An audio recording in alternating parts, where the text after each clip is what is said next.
Hello everyone.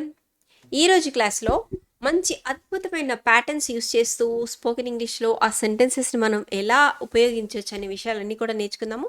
ఈ ప్యాటర్న్స్ని మీరు నేర్చుకున్నట్టయితే మాట్లాడేటప్పుడు లాంగ్వేజ్ చాలా చక్కగా ఉంటుంది. తర్వాత ఉ, పదాల కోసం వెతుక్కోవాల్సిన పని ఉండదు.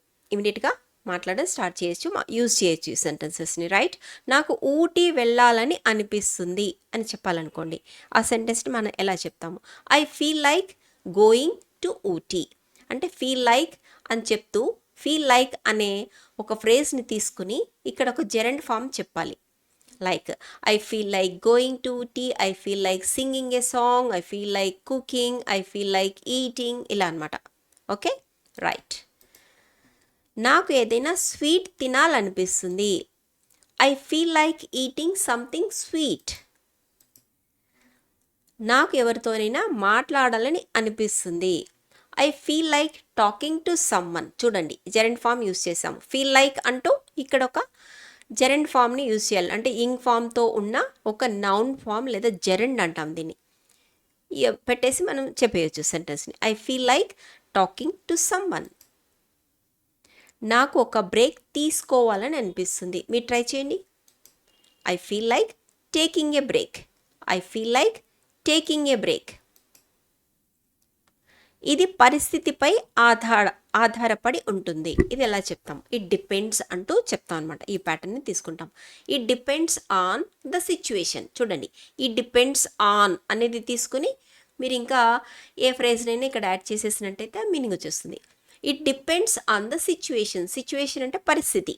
ఇట్ డిపెండ్స్ ఆన్ అంటే ఆధారపడి ఉంటుంది అని. ఓకే, ఇది పరిస్థితిపై ఆధారపడి ఉంటుంది. It depends on the situation. ఇది మీ ప్రయత్నంపై ఆధారపడి ఉంటుంది. Okay, it depends on your effort. ప్రయత్నం అనమాట. అంటే మనం ట్రై చేసి కష్టపడి ప్రయత్నించడాన్ని ఎఫర్ట్ అంటాం. Okay, it depends on your effort. ఇది వాతావరణంపై ఆధారపడి ఉంటుంది. మీరు ట్రై చేయండి. It depends on the weather. Weather అంటే వాతావరణం కదా. It depends on the weather. మీరు దానిని ఎలా నిర్వహిస్తారనే దానిపై ఆధారపడి ఉంటుంది. నిర్వహించడం అంటే ఏంటి? హ్యాండిల్ చేయడం. ఇప్పుడు మీరు చెప్పండి sentence. It depends on how you handle it. It depends on how you handle it. Right. అతను వస్తాడో రాదో నాకైతే తెలీదు.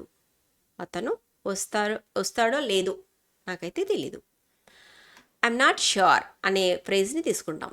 Okay, I'm not sure if he will come or not. I'm not sure if he will come or not. ఇది సరైనదో కాదో నాకు తెలియదు. మళ్ళీ ఐఎమ్ నాట్ ష్యూర్ అనే ఫ్రేజ్ని తీసుకుంటాం. చూడండి, I'm not sure if this is correct or not. Okay, I'm not sure if this is correct or not అనొచ్చు. నాట్ అనకపోయినా కూడా అదే అర్థం వస్తుంది. I'm not sure if this is correct. ఆమె అర్థం చేసుకుంటుందో లేదో నాకైతే తెలీదు. I'm not sure if she understands or not. I'm not sure if she understands or not. మీరు ఒక సెంటెన్స్ రాయండి. ఇది పని చేస్తుందో లేదో నాకు తెలియదు. ఐఎమ్ నాట్ ష్యూర్ అంటూ చెప్పాలి. I'm not sure if it will work or not. I'm not sure if it will work or not. నాకు తెలిసినంత వరకు అతను బిజీగా ఉంటాడు. నాకు తెలిసినంత వరకు ఎలా యూస్ చేస్తారు? As far as I know. As far as I know అంటే నాకు తెలిసినంత వరకు హీఈస్ బిజీ. నాకు తెలిసినంత వరకు అతను బిజీగా ఉన్నాడు. As far as I know he's busy. నాకు తెలిసినంత వరకు పరీక్ష రేపు ఉంటుంది లేదా పరీక్ష రేపు. As far as I know the exam is tomorrow. As far as I know the exam is tomorrow. నాకు తెలిసినంత వరకు ఇది సరి అయినది కాదు. ఎలా చెప్తారు? As far as I know this is not right. As far as I know this is not right. నాకు తెలిసినంత వరకు ఇది ఉత్తమమైంది లేదా కరెక్ట్ చాయిస్ అంటుంటాం కదా. ఇది కరెక్ట్ చాయిస్ అని చెప్పాలి. అంటే మీరు కరెక్ట్‌గా ఎంపిక చేసుకున్నారు అని. నాకు తెలిసినంత వరకు ఎలా చెప్తారు? As far as I know. మీరు ఒక సెంటెన్స్ చెప్పండి ఇది ఎలా చేయాలో. As far as I know this is the best option. As far as I know this is the best option.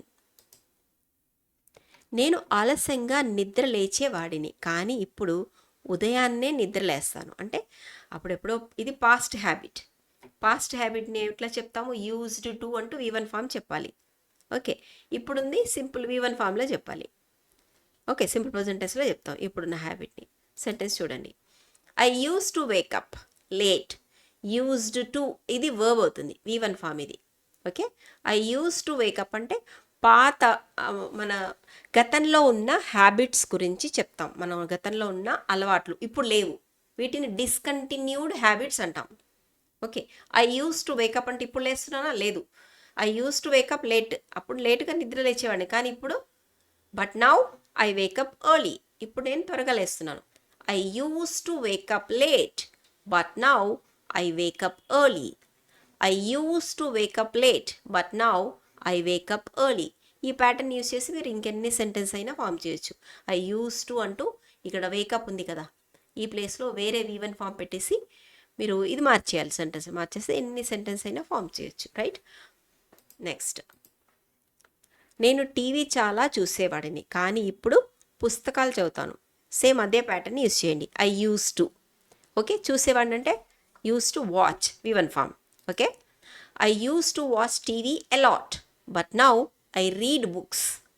Pattern అర్థం చేసుకున్నారంటే చాలు, మీరు క్యాచ్ చేస్తారు, చక్కగా వాడేస్తారు సెంటెన్స్ని. I use to watch TV a lot. I use to watch TV a lot but now I read books. నేను తెలుగు మాట్లాడేవాడిని కానీ ఇప్పుడు ఇంగ్లీష్ మాట్లాడుతున్నాను. ఓకే, సేమ్ అదే యూస్ టు. యూస్ టు అంటే V1 ఫామ్ చెప్పాలి. I use to speak Telugu అనమాట. I use to speak Telugu but now I speak English. I use to speak Telugu but now I speak English. నేను cricket ఆడేవాడిని కానీ ఇప్పుడు ఫోన్లో reels చూస్తున్నాను. రాయండి ఎవరైనా కామెంట్స్లో. రైట్, నేను జంక్ ఫుడ్ తినేవాడిని కానీ ఇప్పుడు నేను ఆరోగ్యకరమైన ఆహారాన్ని తింటాను. అప్పుడు జంక్ ఫుడ్ తిని ఇప్పుడు నేను హెల్దీ ఫుడ్ తింటున్నానని ఎలా రాస్తారు? సేమ్ అదే. I use to eat junk food but now I eat healthy food. I use to eat junk food but now I eat healthy food. మీరు ఎప్పుడైనా ఒంటరిగా కొత్త ప్రదేశాన్ని సందర్శించారా? చూసారా ఎప్పుడైనా? Have you ever visited a new place alone? Alone అంటే ఒంటరిగా. Have you ever ఎప్పుడైనా అని చెప్పడానికి హ్యావ్ యూ ఎవర్ అంటాము. ఇక్కడ హ్యావ్ వచ్చింది కాబట్టి ఇక్కడ V3 ఫామ్ రాసాము. చూడండి, ఇది present perfect tense. Okay, have ఉంది కాబట్టి ఇక్కడ V3 ఫామ్ ఉంది. Have you ever visited interrogative sentence. Have you అంటే ఎప్పుడైనా చేశారా అని అడగడానికి మనం ప్రజెంట్ పర్ఫెక్ట్ టెన్స్ని వాడతాము, ఎవర్ యూస్ చేస్తాము అప్పుడు. Have you ever visited a new place alone? Alone అంటే ఒంటరిగా. Have you ever visited a new place alone? మీరు ఎప్పుడైనా ఆన్లైన్లో కోర్సు నేర్చుకోవడానికి ప్రయత్నించారా? చూడండి, హ్యావ్ యూ ఎవర్ అనండి అంటూ రాసేయండి, వచ్చేస్తుంది మీకే. Have you ever tried learning English? Have you ever tried learning English? English కాదు, ఆన్లైన్, లెర్నింగ్ ఆన్లైన్. మీరు ఎప్పుడైనా చాలామంది ముందు మాట్లాడారా? ఓకే, క్రౌడ్ ముందు అనమాట. Have you ever spoken in front of a crowd? Have you ever spoken in front of a crowd?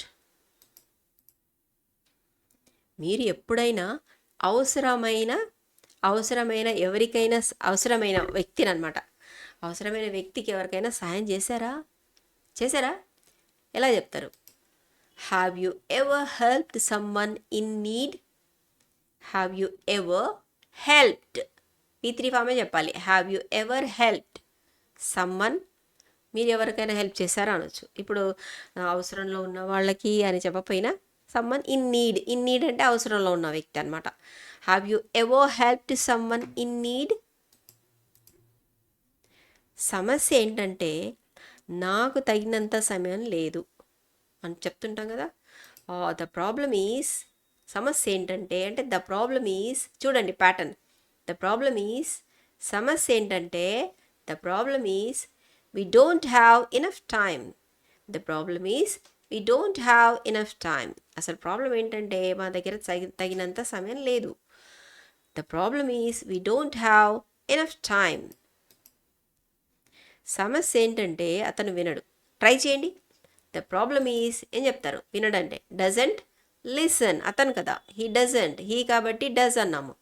Doesn't not వినడు కాబట్టి doesn't. Listen V1 form. The problem is he doesn't listen. The problem is he doesn't listen. The problem is he doesn't listen. Right. సమస్య ఏంటంటే ఇది చాలా ఖరీదైనది. The problem is it is expensive. It is too expensive అనకపోయినా expensive అంటేనే ఖరీదైంది. Okay, too expensive అంటే ఇంకా చాలా ఖరీదైంది అనమాట. The problem is it is too expensive. The problem is it is too expensive. సమస్య ఏంటంటే మేము ఆలస్యంగా ప్రారంభించాము. ద ప్రాబ్లమ్ ఈజ్ ఏం చెప్తారు we started late. The problem is we started late. The problem is we started late. మీరు try చేయండి ఒకటి. నేను అలసిపోయాను అందుకే రాలేకపోయాను. చూడండి, పాస్ట్ ఇనెబిలిటీ. పాస్ట్లో చేయలేకపోయిన పని ఎలా చెప్తాము, దేంతో చెప్తాము? ఆల్రెడీ మనం నేర్చుకున్నాము. Could not. చేయలేకపోయాను, చేయగలిగాను అంటే కుడ్ డూ. చేయలేకపోయానంటే కుడ్ నాట్ డూ కదా. అలసిపోయానంటే ఏం చెప్తాము? I was tired that's why I could not come. That's why అంటే అందుకే.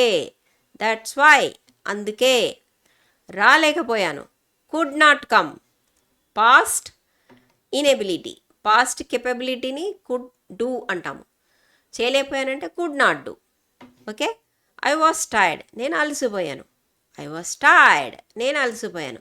దట్స్ వై అందుకే ఐ కుడ్ నాట్ కమ్ రాలేకపోయాను. I was tired that's why I could not come.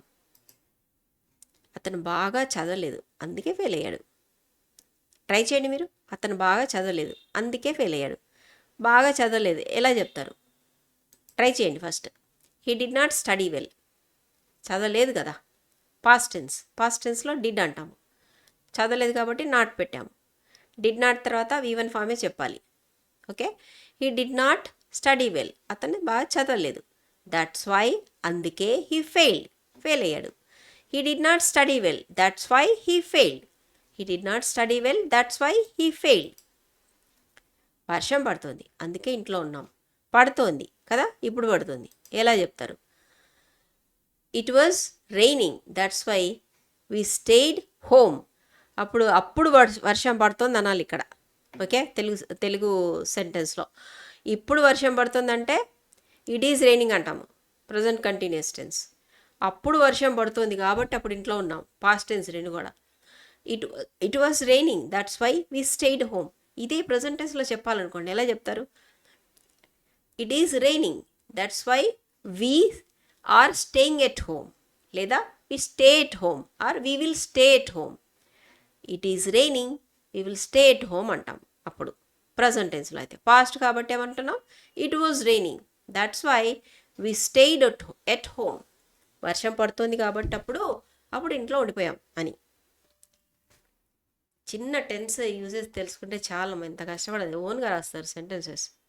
Okay, tenses classes ఉన్నాయి చూడండి మన ఛానల్లో. చూడండి, basic A1 okay spoken English full course చాలా సింపుల్గా ఉన్నాయి. మీకు చాలా సింపుల్గా వస్తాయి సెంటెన్సెస్. స్ట్రక్చర్స్ ఇచ్చారు అందులో. చూడండి, నేను బస్సును కోల్పోయాను అంటే మిస్ అయ్యాను అనమాట. కోల్పోయానంటే ఓకే, బస్సుని మిస్ చేసుకున్నాను అందుకే ఆలస్యం అయ్యాను. నాకు బస్సు మిస్ అయిందని. I miss the bus that's why I was late. I miss the bus అందుకే. దట్స్ వై అంటే అందుకే. ఐ వాజ్ లేట్ అందుకే నేను ఆలస్యంగా వచ్చాను. మీకు సహాయం చేయడానికి నాకు అభ్యంతరం లేదు. I don't mind helping you. ఇలా ఇంకెన్ని సెంటెన్స్ అయినా ఫామ్ చేయొచ్చు మీరు. I don't mind helping you. I don't mind sitting here. I don't mind opening the window. I don't mind going there. I don't mind eating this. I don't mind speaking to you, అంతే. ఇక్కడ gerund form చెప్పాలి. I don't mind అనే pattern. Okay, ఎన్ని sentence అయినా form చేయొచ్చు మీరు. మీకు సాయం చేయడానికి నాకు అభ్యంతరం లేదు. I don't mind helping you. ఇక్కడ కూర్చోడానికి నాకు అభ్యంతరం లేదు. I don't mind sitting here. ఈ విండో ఓపెన్ చేయడానికి నాకు ఎలాంటి అభ్యంతరం లేదు. I don't mind opening the window. వంట చేయడానికి నాకు అభ్యంతరం లేదు. I don't mind cooking rice. I don't mind cooking biryani. I don't mind writing this book. I don't mind reading this, అంతే. లేదు, ఇంకెన్ని సెంటెన్స్ అయినా మీరు ఓన్గా ఫామ్ చేసేయచ్చు. ఓకే, కాసేపు వేచి ఉండడానికి నాకు అభ్యంతరం లేదు. ట్రై చేయండి. కాసేపు వేచి ఉండడానికి. I don't mind waiting for some time, అంతే. I don't mind waiting for some time. I don't mind waiting for some time. ఈరోజు ఆలస్యంగా పని చేయడానికి నాకు అభ్యంతరం, అంటే చాలాసేపు పని చేయడానికి నాకు అభ్యంతరం లేదు. I don't mind working late today. I don't mind, లేకపోతే కొంచెం ఎక్స్ట్రా టైం చేయడానికి అంటే working some extra time today అనొచ్చు. I don't mind working late today. I don't mind working late today. ఇక్కడ ఆగడానికి నాకు అభ్యంతరం లేదు. I don't mind staying here. అక్కడ వెళ్ళడానికి నాకు అభ్యంతరం లేదు. I don't mind going there. Okay, ఇక్కడికి రావడానికి నాకు అభ్యంతరం లేదు. ఎలా చెప్తారు? I don't mind coming here. ఈ పాట పాడడానికి నాకు అభ్యంతరం లేదు. I don't mind singing this song. Okay, so ఇలా ట్రై చేయండి. ఇంకెన్ని సెంటెన్స్ అయినా మీరు ఫామ్ చేయగలుగుతారు. కొత్త దాన్ని ప్రయత్నించడానికి నాకు అభ్యంతరం లేదు. మీరు ట్రై చేయండి. I don't mind trying something new. I don't mind trying something new. English నేర్చుకోవడానికి నాకు అభ్యంతరం లేదు. ఎలా చెప్తారు? I don't mind. ఏముంది ఇక్కడ ట్రయింగ్ అన్నాము, ఇక్కడ ఏమంటాం? లెర్నింగ్ అంటాము. సంథింగ్ ప్లేస్లో ఇంగ్లీష్ అంటాము. I don't mind learning English. I don't mind me class attend అవ్వడానికి నాకు అభ్యంతరం లేదు. I don't mind attending your class. Me class వినడానికి నాకు అభ్యంతరం లేదు. I don't mind listening to your class. మీకు టీచ్ చేయడానికి నాకు అభ్యంతరం లేదు. I don't mind teaching you. కదా, ఎన్నైనా సెంటెన్స్ ఫామ్ చేయొచ్చు. మీరు ట్రై చేయండి. ఈ ఐడియా గురించి మీరు ఏమనుకుంటున్నారు? What do you think about this idea? ఈ ప్యాటర్న్ చూడండి. వాట్ డూ యూ థింక్ అంటూ ఇంకా వేరే ఒక పదం రాసేస్తే మీనింగ్ వచ్చేస్తుంది. చూడండి, కొన్ని చూద్దాం. ఆన్లైన్ కోర్సులో నేర్చుకోవడం గురించి మీరు ఏమనుకుంటున్నారు? What do you think. చూడండి, ఇదే pattern. What do you think. What do you think about learning online. What do you think about learning online. అక్కడికి వెళ్ళడానికి మీరేమనుకుంటున్నారు? What do you think about going there. ఈ క్లాస్ వినడానికి మీరేమనుకుంటున్నారు? What do you think about listening to this class. అలా. Okay, ఈ plan గురించి మీరేమనుకుంటున్నారు? ట్రై చేయండి. What do you think about this plan. What do you think about this plan. ఆమె గురించి మీరేమనుకుంటున్నారు? What do you think about her. అతని గురించి ఏమనుకుంటున్నారు? What do you think about him. Okay, right. ఈ సమస్య గురించి మీరేమనుకుంటున్నారు? ట్రై చేయండి. What do you think about this problem. What do you think about this ఈ బుక్ గురించి మీరు ఏమనుకుంటున్నారండి? What do you think about this book. ఆ ప్లేస్ గురించి మీరు ఏమనుకుంటున్నారండి? What do you think about that place. ఈ ఇంటి గురించి మీరు ఏమనుకుంటున్నారండి? What do you think about this house. అంతే. What do you think pattern use చేయండి. Right. Thank you so much for listening to the class. Thank you. తర్వాత class నచ్చినట్టయితే like చేయండి, షేర్ చేయండి, హైప్ కూడా చేయండి అమ్మా. రెగ్యులర్గా క్లాసెస్ వింటూ ఉండండి. ఈ ప్యాటర్న్స్ ఉపయోగించండి మాట్లాడేటప్పుడు. ఓకే, డెఫినెట్గా ఉపయోగించగలుగుతారు. చక్కగా మాట్లాడండి. మీరు నోరు విప్పి మాట్లాడుతూ ఉంటేనే మాట్లాడడం వస్తుంది. Okay, right. Thank you. Take care. Bye.